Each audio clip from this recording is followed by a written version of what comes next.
Crédible, ce couple d'Éragny l'est incontestablement. Ni Gérard de Forges, et encore moins sa compagne, Louise, ne voient de gentils petits hommes verts ou gris la nuit.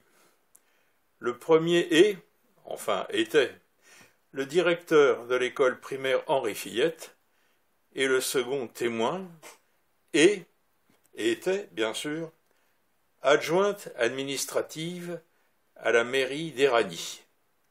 Tous deux travaillent et vivent, donc travaillaient et vivaient, donc dans cette commune depuis presque 20 ans et étaient respectés de tous. Je précise aujourd'hui, rappel des circonstances. À cette époque, ma future épouse n'habitait pas encore dans le logement de fonction que j'occupais à Éragny-sur-Oise. Elle résidait dans un appartement situé à 1 kilomètre environ de chez moi, à Éragny, au 10 arpents brun.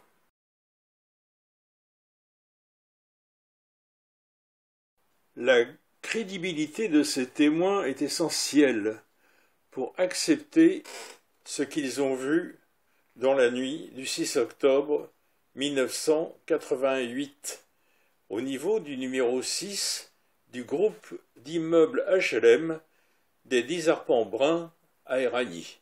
Il était environ 21h30 lorsque Gérard de Forges gare son véhicule, un Trafic 800D, pour rejoindre le domicile de sa compagne. C'est alors qu'il aperçoit un étrange et silencieux balai dans le ciel, avant de se précipiter donc chez Louise. Grâce au témoignage de celle-ci et de sa fille, qui avait alors 16 ans, ainsi que bien évidemment celui de Gérard de Forges, le phénomène peut être résumé ainsi. Alors, voir le croquis qui a été réalisé par Franck Marie et que je vous ai présenté ci-avant. 7 formes lumineuses ont été aperçues, ressemblant tour à tour à des ballons de rugby, d'environ 50 à 60 cm de haut, lorsqu'elles se trouvaient près du balcon et se transformant en petites pastilles dès qu'elles s'élevaient dans le ciel.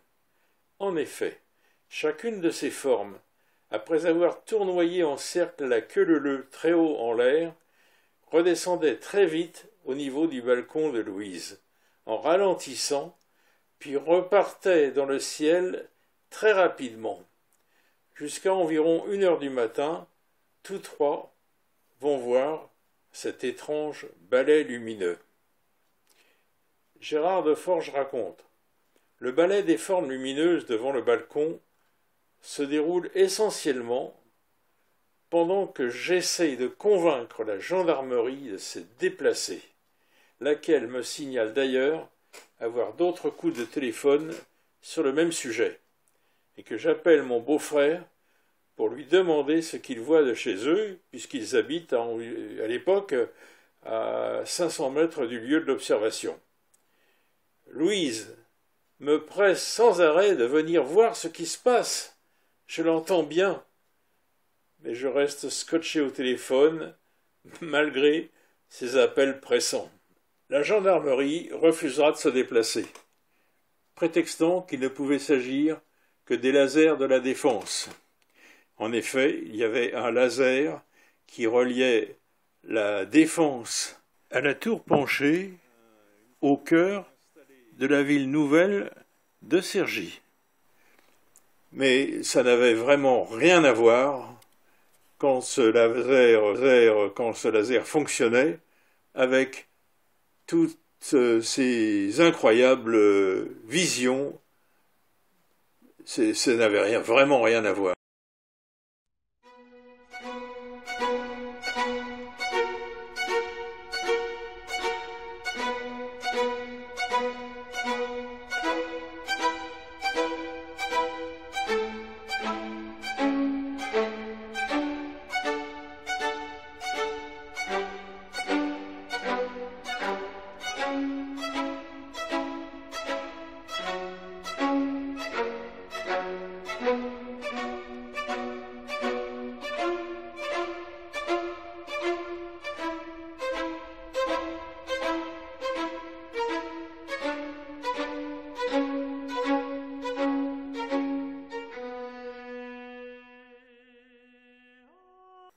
Cette mise à l'écart, ça n'est pas finalement une grosse surprise pour moi. Cela correspond tout à fait à ce qu'avait vécu le mari de la bibliothécaire qui m'a rapporté son témoignage au-dessus de la gare de Pontoise. Et donc, j'ai d'autres exemples de ce genre. Mais en tout cas, c'est tombé sur moi cette fois-là, et c'est un gros regret, une grosse frustration. Juste après cette séquence, penaud et interrogatif, je demandai à Louise ce qu'elle pensait de ma mise à l'écart, qui me paraissait vraiment évidente. Elle me répondit ceci, dont elle ne se souvient pas actuellement, mais qui reste comme imprimé dans ma mémoire. Eh bien parce que toi, tu sais. Il faut dire que Louise est d'un pragmatisme absolu.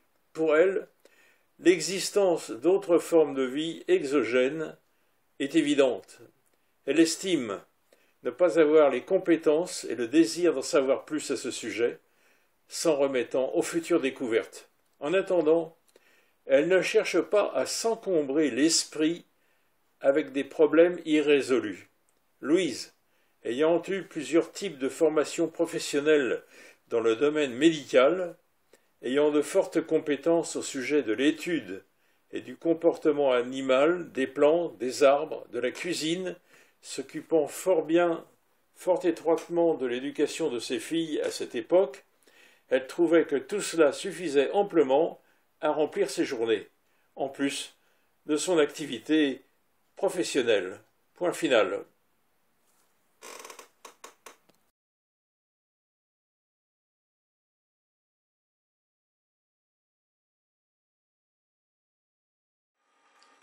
Le dossier que je viens de vous présenter a donc comme objectif de montrer un exemple probant, je pense, correspondant à ce que m'avait expliqué la maman de mon adjoint lors de cet épisode de vision d'un engin très étrange au-dessus de la gare ferroviaire de Pontoise le 5 novembre 1990, à savoir la mise à l'écart du phénomène de son compagnon qui marchait cependant avec elle sur la passerelle de la gare. Je fus donc moi-même mis à l'écart lors de l'épisode que je viens de rappeler et qui m'a donc concerné très directement. Afin de rester calé sur mon propos initial, qui est de vous présenter les aspects concrets d'une réflexion que j'ai menée jusqu'à ce jour et qui ne fait que se confirmer, je ne vais pas vous exposer que des dossiers concernant uniquement les ovnis. Et cela pour la raison suivante, que je vous explique maintenant. Ces dossiers sur les ovnis sont essentiellement liés à l'hypothèse extraterrestre. Vous pensez bien que cette hypothèse extraterrestre, je la valide complètement. Sinon, je n'aurais pas pu poursuivre pendant des années des investigations chaque fois que se présentait l'opportunité d'approfondir un témoignage. Et de plus, si je ne validais pas cette hypothèse, ce serait révélateur d'une piètre opinion que j'aurais en fait des témoignages, mais surtout des témoins eux-mêmes, qui se sont confiés à moi. Or, j'ai toujours eu le plus grand respect pour les personnes que j'ai pu rencontrer et qui m'ont raconté leurs expériences. Ce respect fut sincère, obligatoire. À partir du moment où mes sens, y compris le sixième, assez développé, qui m'avertissait du sérieux ou non de l'interlocuteur. Mais ce qu'il faut que j'éclaircisse maintenant, dans ma démarche, c'est que, selon mon entendement, l'hypothèse extraterrestre est incluse dans un ensemble beaucoup plus vaste de réalités. Ce n'est qu'un sous-produit, en quelque sorte, de quelque chose qui va bien au-delà, et ô combien bien au-delà de tout ce que l'on peut concevoir. Alors, me direz-vous, vous allez glisser vers cette croyance, ce terme que vous prétendez détester, vous allez forcément tomber dedans. Il n'en est rien. Je ne pourrais pas commettre cette erreur pour une raison bien simple et qui est conforme à l'ensemble de ma démarche. Ce que je vais vous raconter maintenant, cela m'est arrivé, où je l'ai entendu de la bouche de personnes totalement incapables de mentir. Cela a nourri évidemment ma réflexion. Je ne me suis pas contenté d'écouter, j'ai essayé d'entendre. Et ma réflexion donc est ainsi progressivement sortie d'une vue réelle, mais néanmoins étriquée de l'hypothèse extraterrestre. Donc, voici 3 histoires, dont 2 que j'ai vécues directement, et une, la dernière, qui me fut racontée par une personne absolument crédible. Cette dernière histoire comporte 2 volets. Voici la première histoire. J'en ai d'autres. Je pense que 3, ça suffira.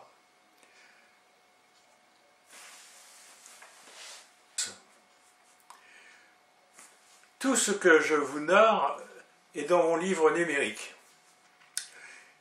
C'est vrai que ce que me propose Silvano Trotta me permet d'établir des ponts dont l'existence n'est pas évidente pour autrui à l'occasion d'une simple lecture de mes différents dossiers.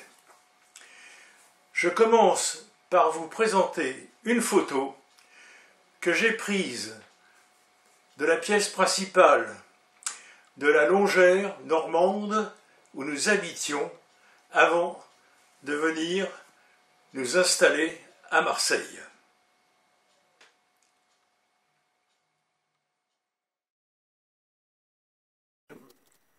La flèche verte indique l'endroit de l'espace cuisine où je me trouvais assis au moment de cette très curieuse histoire. Je revenais d'une course et je tenais dans ma main droite un gros trousseau de clés. La flèche orange indique l'endroit du demi-muret de séparation sur lequel se trouvait une coupelle qui contenait habituellement les trousseaux de clés de la maison. Par jeu et par flemme passagère, comme ça arrive à tout le monde, confortablement installé sur ma chaise, au lieu de me lever pour poser mon trousseau de clés dans la coupelle, je le lançai. Le trousseau fit un bruit caractéristique en atterrissant dans la coupelle, mais Comme je l'avais lancé un peu trop fort, il glissa et tomba de l'autre côté. Je me levai tout naturellement pour ramasser le trousseau, donc de l'autre côté du muret. Et là, je ne vis rien. Le sol de la pièce était dans l'état que vous voyez sur la photo. Je ne comprenais pas la situation. J'appelai mon épouse et lui racontai ce qui venait de se passer. Et comme elle avait un don infaillible pour retrouver des objets que l'on pensait avoir égarés, elle chercha partout dans la pièce avec moi, fort de la conviction qu'on avait que le trousseau était en fait tombé plus loin que ce que l'on imaginait, ayant probablement glissé sur le carrelage. Nous retournâmes tout ce qui pouvait constituer une cachette surprise pour ce maudit trousseau. En fait, vous avez déjà compris que ce trousseau, nous le revîmes jamais plus.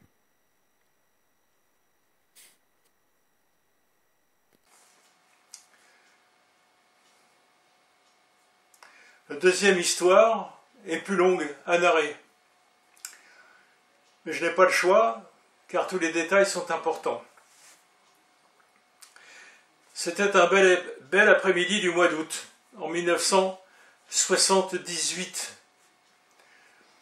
Je m'étais retrouvé seul, ma compagne d'alors étant partie tout d'un coup pour ne plus jamais revenir pendant les vacances scolaires, alors que nous campions en caravane dans le sud de la France, à Marciac. J'étais fou de douleur. Après avoir parcouru le pays avec ma caravane, afin d'essayer de renouer un contact avec ma belle envolée. Une histoire complètement folle, bien que certainement assez banale. Je me retrouvais chez moi, seul. Un après-midi, il faisait très chaud, et je fus invité par mes amies. Elle, très belle femme, plutôt un peu sorcière, dont j'avais déjà pris connaissance de quelques-unes de ses trouvailles. Lui, un architecte paysagiste, chargé de grands travaux à l'étranger, souvent dans le domaine aéroportuaire. Bon écrivain, qui plus est, inventeur fertile. Ce couple d'amis demeurait à 200 mètres de chez moi.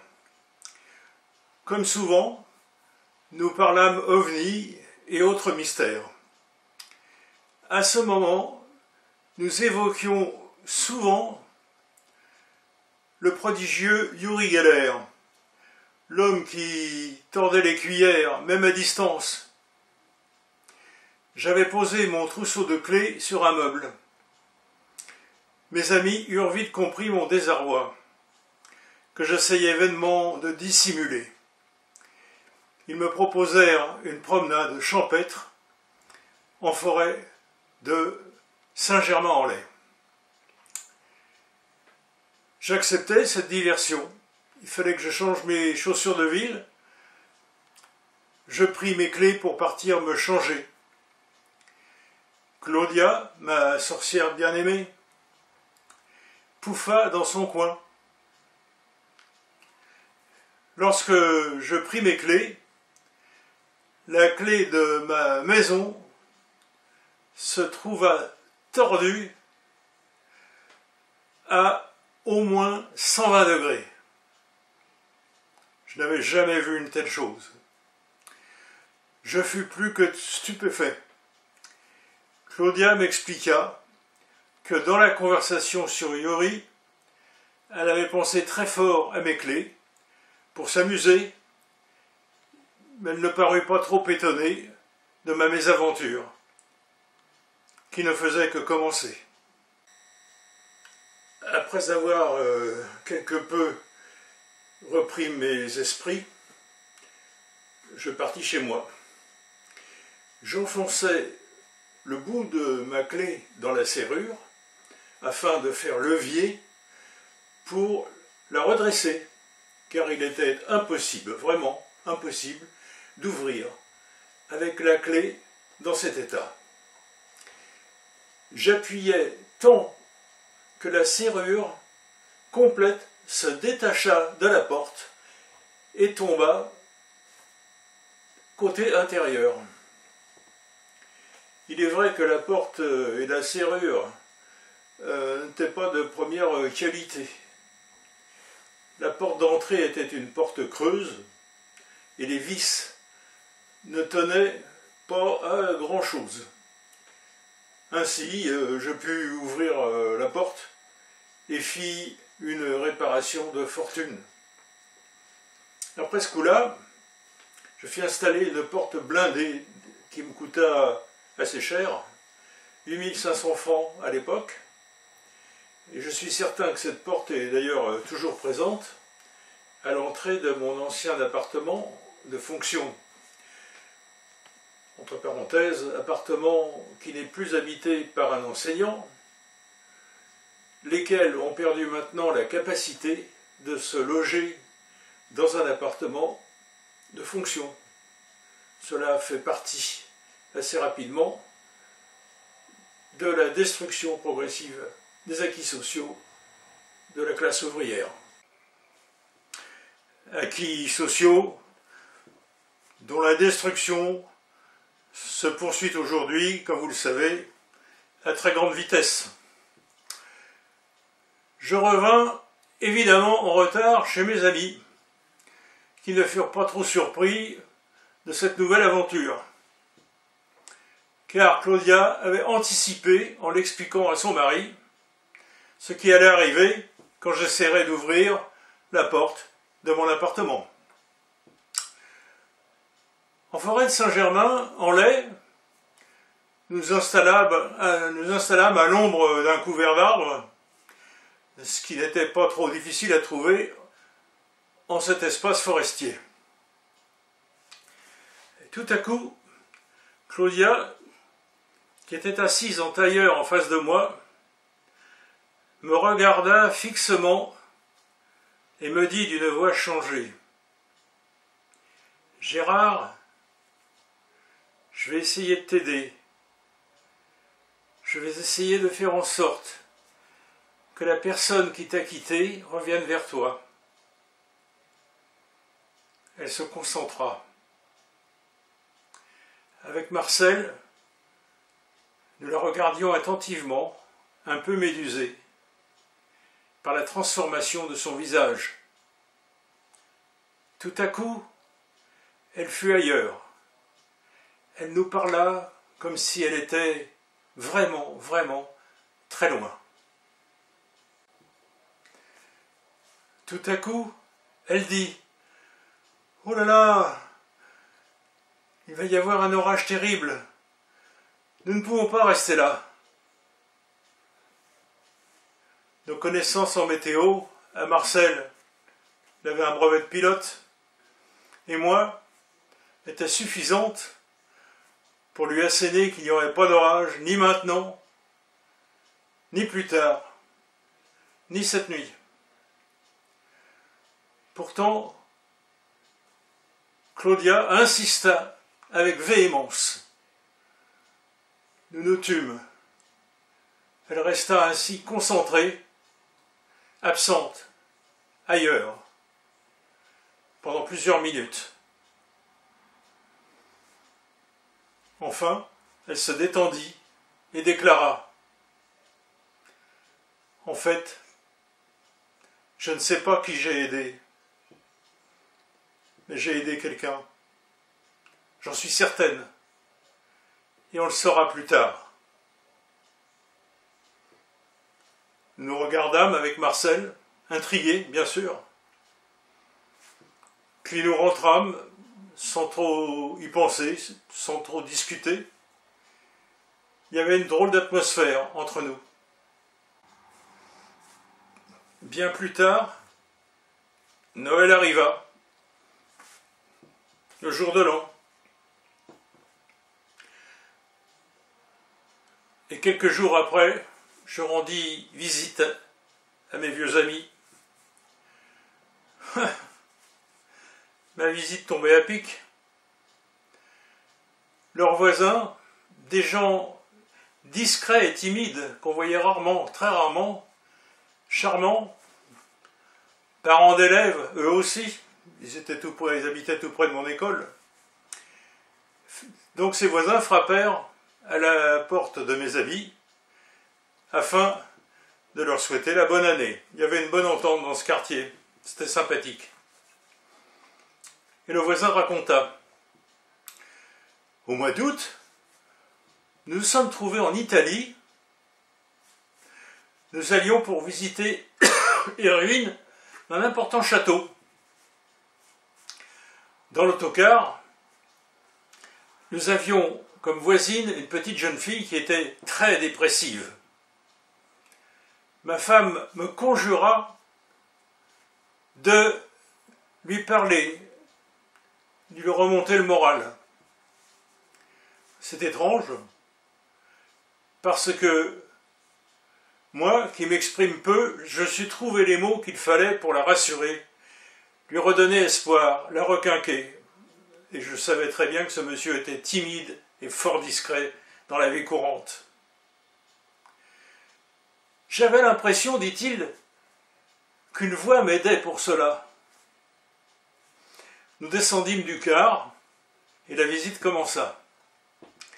Alors que nous passions devant une fenêtre du château, en compagnie de cette jeune fille, au-dessus du rebord de la fenêtre, Claudia, je te jure que c'est vrai, je vis ton visage, puis toute ta personne. Tu étais vêtue d'une robe blanche avec des rayures. Enfin, Claudia eut droit à une description détaillée. Et tu semblais regarder cette jeune fille et m'encourager à lui parler encore et encore, comme si la situation était grave. Et puis la vision disparut. J'étais complètement retourné. Mon épouse ne te vit pas. Et puis, tout à coup, notre guide nous demanda d'interrompre là notre visite. Il faisait très lourd et manifestement un gros orage se montrait de plus en plus menaçant. D'ailleurs, nous fûmes à peine dans l'autocar, qu'on avait rejoint assez vite, que cet orage creva, et ce fut très violent en effet. Eh bien, l'histoire ne s'arrête pas encore là. Quelques mois après ces révélations, Claudia, grande amatrice de lèche-vitrine et de vêtements nouveaux, est une très belle femme, très soucieuse de son apparence physique, très féminine. Claudia, donc, se trouva une robe à son goût, une robe blanche, avec des rayures. Pour faire une surprise à son mari le soir, elle enfila donc cette robe afin de lui montrer son achat dont elle était très fière. Dès qu'il la vit, Marcel la complimenta, ça lui allait très bien. Puis, d'un seul coup, il se figea. Mais cette robe, Claudia, c'est exactement la robe décrite par nos voisins quand elle a eu sa vision en Italie, souviens-toi. Claudia fit un demi-tour vers le miroir, mit la main devant sa bouche, voulant s'exclamer, et, devenue muette de stupéfaction, c'était exact. Au fait, Les voisins précisèrent la date et l'heure de ces phénomènes. Ils dirent, ah, on s'en souvient bien, c'était le 16 août, vers 16 heures. Cela correspondait exactement au jour et à l'heure de notre présence dans la forêt de Saint-Germain-en-Laye.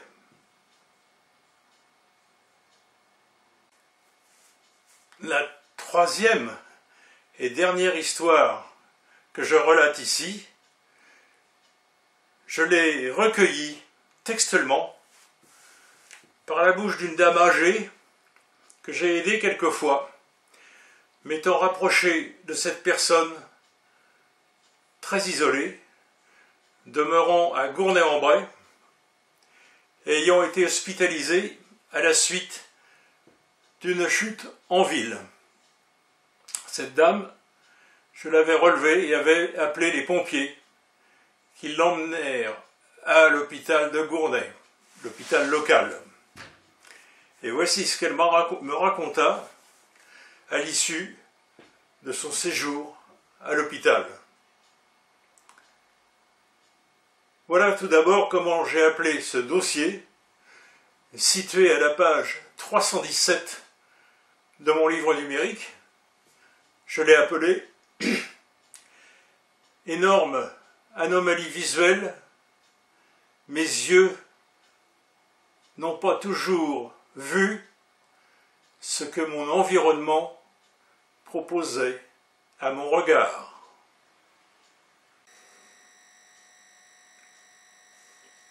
Avec mon époux, vers 1959, nous habitions à Alençon et, ce jour-là, nous circulions dans notre voiture en direction de Gournay-le-Guérin. Pas Gournay-en-Bray, Gournay-le-Guérin. Le cimetière de Gournay-le-Guérin se situe à l'entrée du village. Un fossé bordait la chaussée, de chaque côté de la route. Le cimetière se présentait à notre droite. Nous étions en été et nous sommes arrivés en cet endroit en fin de soirée. Un endroit qui nous était très familier. Ce cimetière était bordé de gros sapins peu élevés. Or, ce soir-là, je me demande bien ce qui a pu se passer. Les sapins avaient disparu d'emblée à ma vue. En leur lieu et place se présentait une rangée de soldats dont je percevais bien le calot ainsi que leurs armes pointées dans notre direction. J'ai ressenti une peur à la fois intense et brève. La vision s'est estompée complètement alors que nous avions franchi cette zone. Les soldats étaient d'une totale immobilité.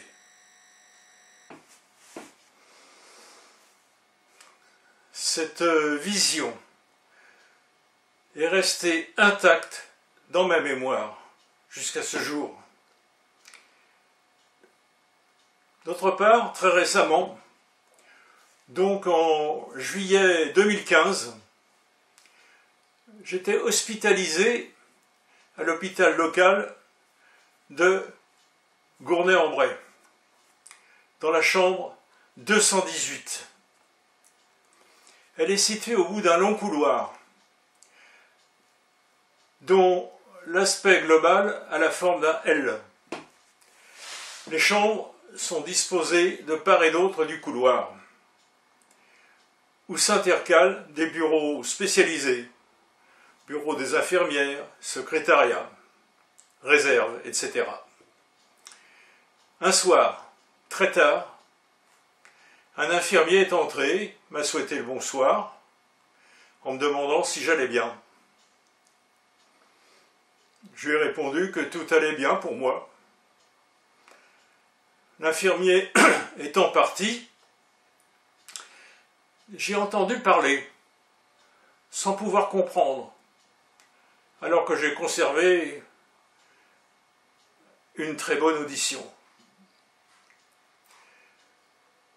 J'ai alors agi de manière inhabituelle dans mon comportement. Dans cet établissement, je me suis levé, j'ai ouvert la porte de ma chambre. En face, il y avait la porte d'une autre chambre, en vis-à-vis. Mais ce n'est pas cette porte qui s'est présentée à mon regard, alors que le couloir est éclairé toute la nuit. Ce que j'avais devant les yeux, c'était un magnifique fauteuil recouvert de velours rose. La boiserie de ce fauteuil, à l'ancienne, était toute dorée et avait vraiment une belle allure. Je me suis avancé dans le couloir et là, je me suis trouvé au bord d'un balcon protégé par une solide balustrade. En contrebas, il y avait une grande serre vitrée de forme arrondie, entièrement éclairée d'une lumière orange à l'intérieur. C'était d'une grande beauté. Il n'y avait personne. Je me suis trouvé plus étonné qu'inquiète. Et dans cette situation, je suis rentré dans ma chambre, j'ai réussi à retrouver la porte. Je me suis recouché et rendormi, sans me poser davantage de questions. Mais là aussi, cette vision est encore bien présente dans mon esprit. Ce témoignage a été recueilli le 14 septembre 2015 par moi-même. Alors, comment m'est donc venue l'idée que l'hypothèse extraterrestre n'est qu'un sous-produit d'un ensemble beaucoup plus vaste? Je me suis tout simplement dit que ces phénomènes inexpliqués et bien d'autres dont nous avons tous été témoins ou entendu parler à un moment donné ou à un autre de notre vie, ces phénomènes devaient avoir quelque part un lien entre eux. Ce lien, il fallait que je le formule pour moi-même, et je pense y être arrivé, puisque c'est le stade final de mes recherches. Je vais donc tenter de vous expliquer ce dont il s'agit exactement, selon les déductions qui se sont imposées à mon esprit. Et ces déductions, il se trouve qu'elles rejoignent les nouveaux horizons que la science fondamentale contemporaine explore et qui remettent sérieusement en question les certitudes concernant les lois physiques qui semblent gouverner toute chose. C'est fini pour aujourd'hui. Je vous remercie de votre attention. Je vous souhaite une très bonne fin de journée. Et je vous dis à la prochaine,